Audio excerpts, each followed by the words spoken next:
Good afternoon from Saskatchewan. My name is LizaWithaZed, and welcome back to LastPlays. And today we are continuing with Dear Esther.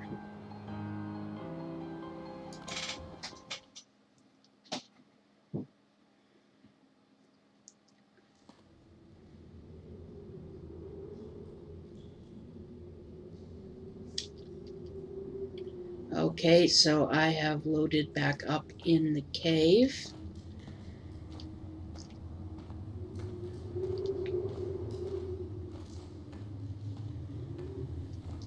That's really cool. It looks like an eye. It's probably on purpose.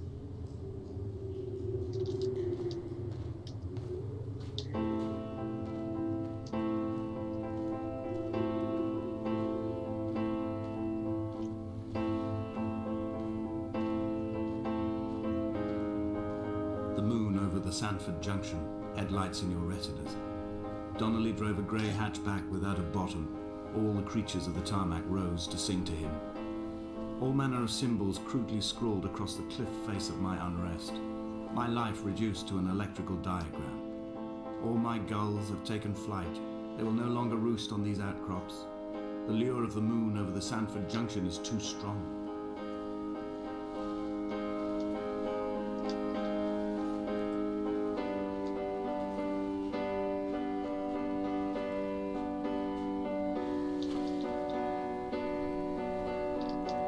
Okay.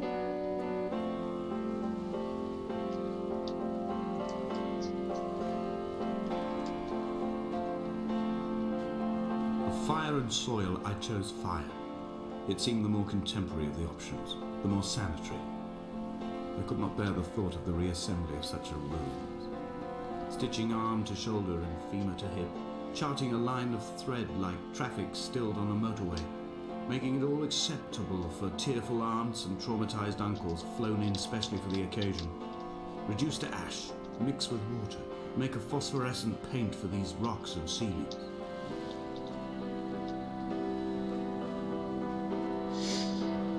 That's a new one.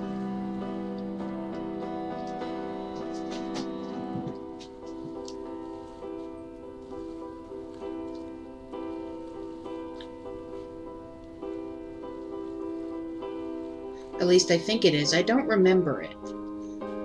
So I'm pretty sure it's a new one.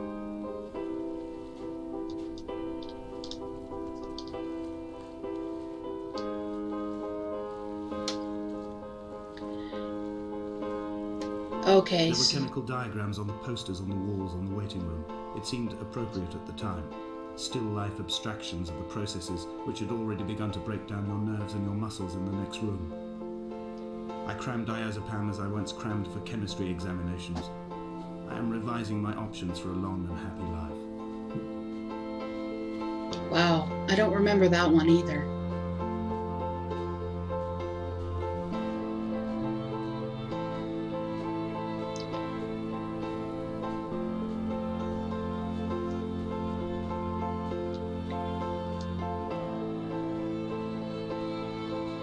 From here, I can see my armada.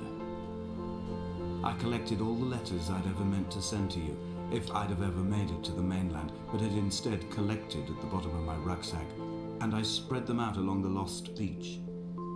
Then I took each and every one, and I folded them into boats. I folded you into the creases, and then, as the sun was setting, I set the fleet to sail. Shattered into 21 pieces, I consigned you to the Atlantic, and I sat here until I'd watched all of you sink. Wow.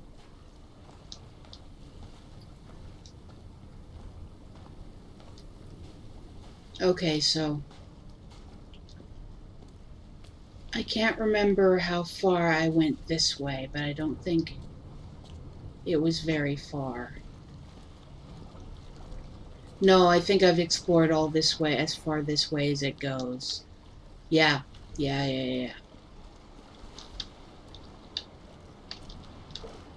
On a sudden, the light from heaven shone around him, and he fell to the ground.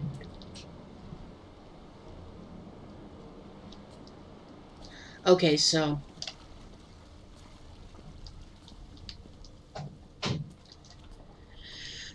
The next thing to do is climb the staircase. I realize you probably can't hear it, but there's a different texture to the steps depending on what ground you're going over, and the sound design in this game is really remarkable. It really creates a landscape. Oh, the stars are pretty. It really creates a landscape, an environment. The wind and the steps and... I will drag my leg behind me. I will drag it like a crumpled hatchback, tires blown and sparking across the dimming lights of my vision. I'm running out of painkillers and am following the flicker of the moon home. When Paul keeled over dead on the road to Damascus, they restarted his heart with the jump leads from a crumpled hatchback. It took 21 attempts to convince it to wake up. I don't remember that from the Bible. I really don't.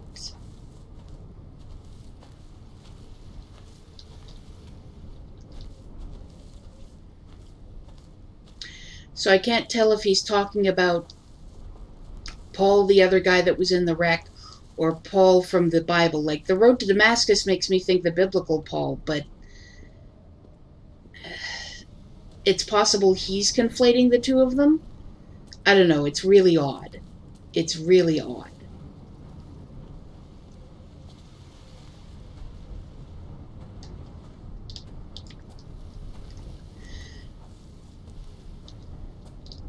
I keep wondering about who was it that put all the candles everywhere.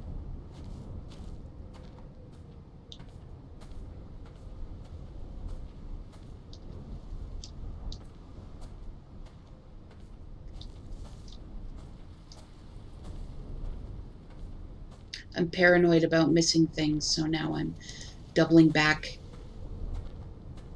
and going forward. I don't even know if you can trigger things that way.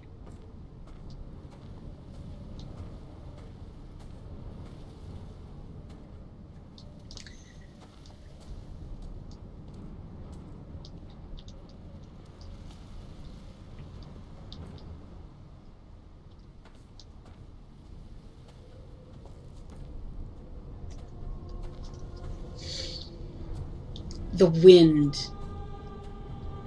The wind is just haunting. I've begun my voyage in a paper boat without a bottom. I will fly to the moon in it. I've been folded along a crease in time, a weakness in the sheet of life.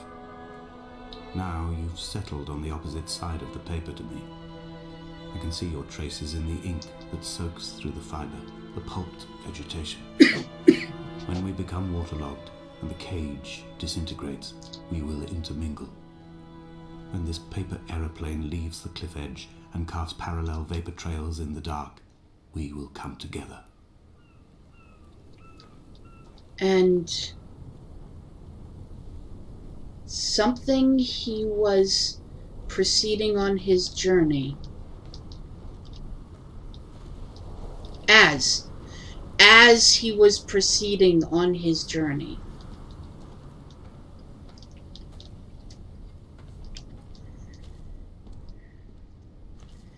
It's very poetic and metaphorical, the narration. There's a lot of things that don't make sense.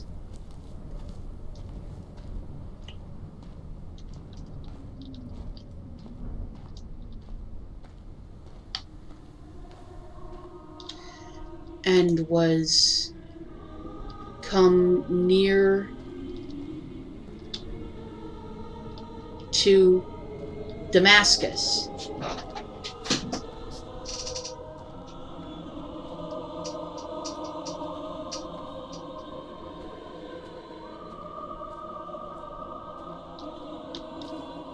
He was... If only Donnelly had experienced this, he would have realized he was his own shoreline, as am I. Just as I am becoming this island, so he became his syphilis, retreating into the burning synapses, the stones, the infection.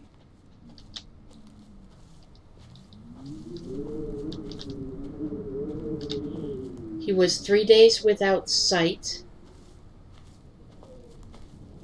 and neither did he eat nor drink. I'm pretty sure that's biblical verses about Paul on the road to Damascus, which was, if I recall correctly, after the crucifixion.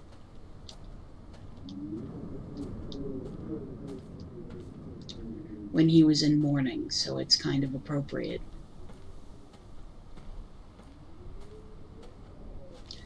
It feels like I'm getting slower, which I didn't think was effing possible.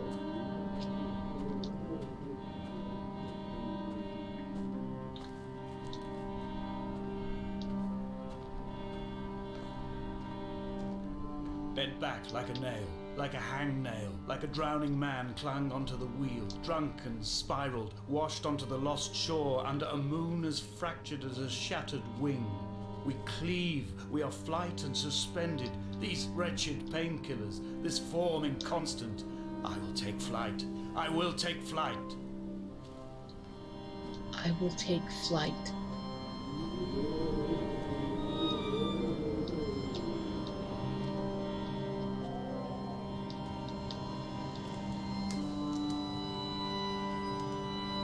Almost looks like it forms, the cracks form words, but I don't think. Yeah, the cracks form consistent patterns that repeat. That's just the texture.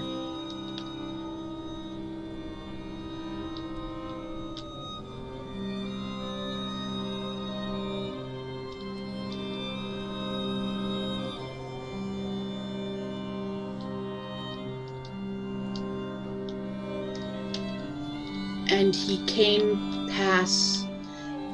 to pass as he made a journey.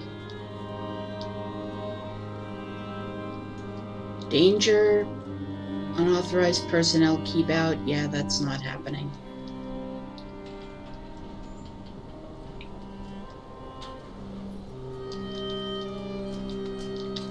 And it came to pass that as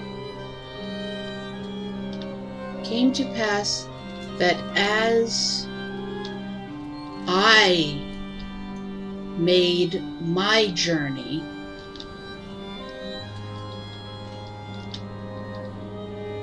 and was come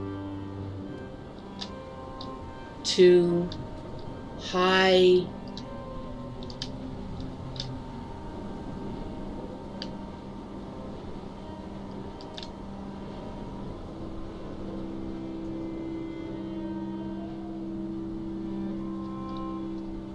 come nigh unto Damascus.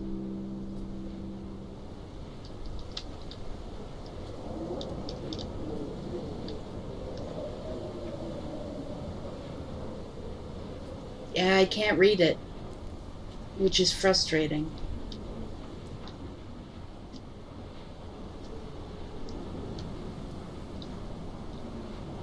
From heaven, a great light round about me,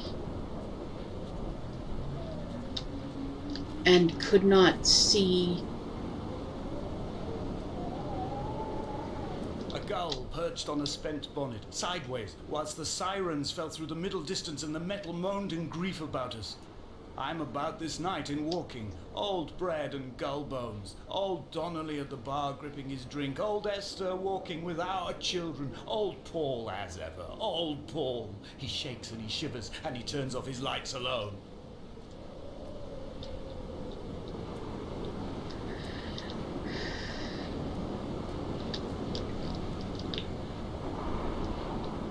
Being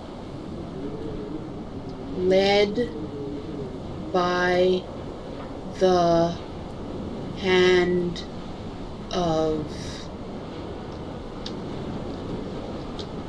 them, think you can probably hear the wind. It's getting very violent. That were with me.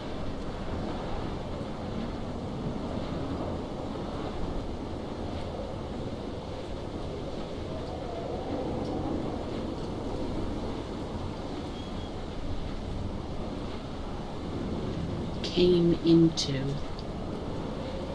I came into. Damascus.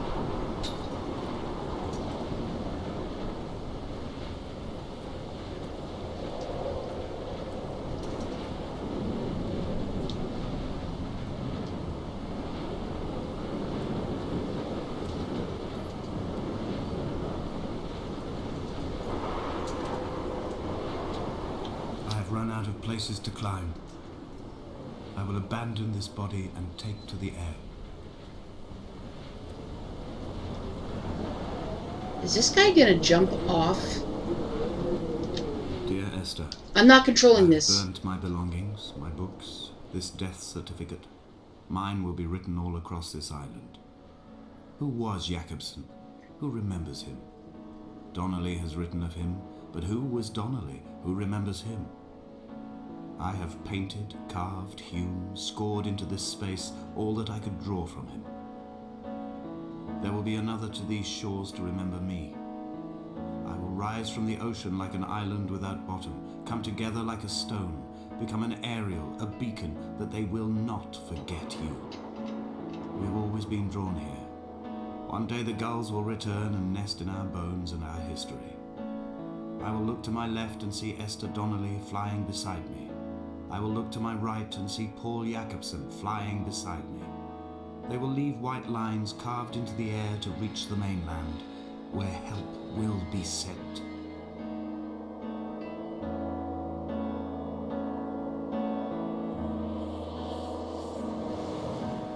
Whoa.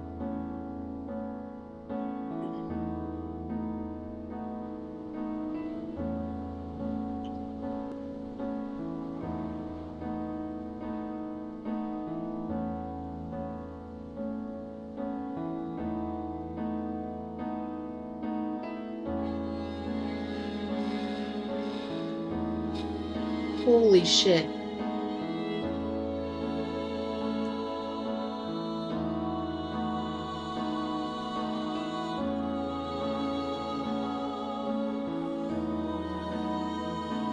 He's a seagull.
You can see the shadow sometimes on the ground.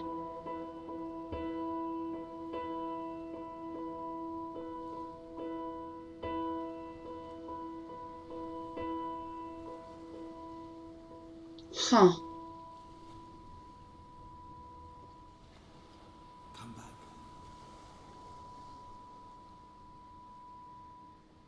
Come back.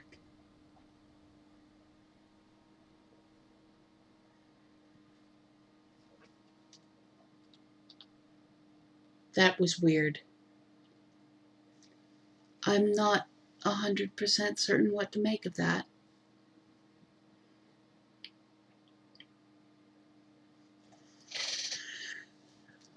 So that was Dear Esther by The Chinese Room.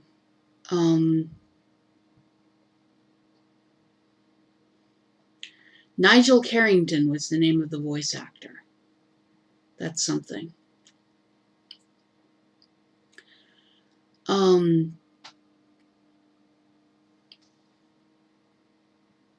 Yeah, that was profoundly weird. Profoundly weird, but profoundly cool. A lot of that was very obtuse in what it was talking about. Not obtuse, obscure in what it was talking about and the way it talked about it. But I think part of that was these traumatic events, losing Esther, had sort of muddled together in his mind with other things. So he kept using car accidents in his metaphors because that's all he could think about. And he kind of got fixated on Jakobsen, who lived on this island before him, and the idea of living in a hermitage and cutting white lines into the rock is another image that just came up again and again, with the white lines in the sky drawn by planes.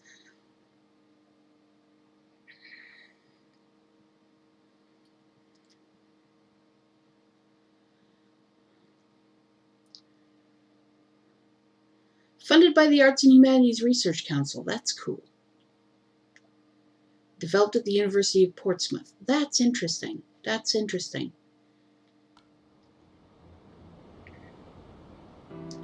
Well, that took less time than I was expecting.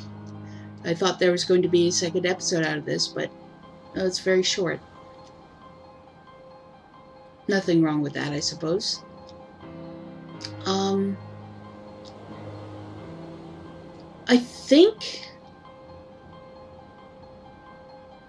I think I want to explore the director's commentary, but I don't think I'll do that with you guys.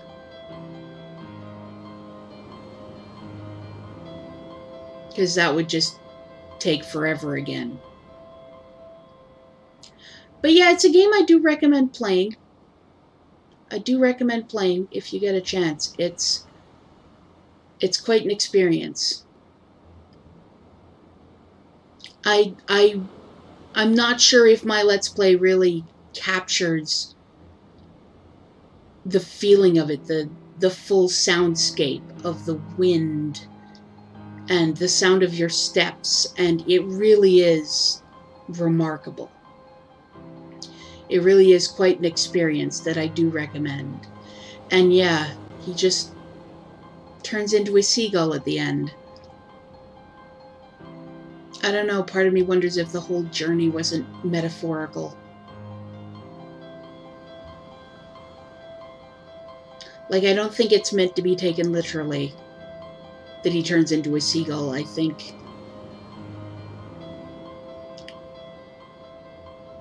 he dies at the end, and the seagull is a way of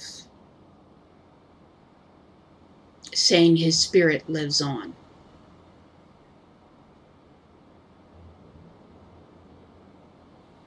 Like Esther's spirit lives on.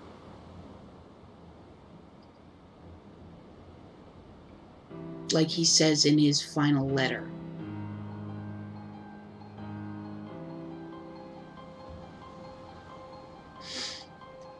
So yeah, that was Dear Esther.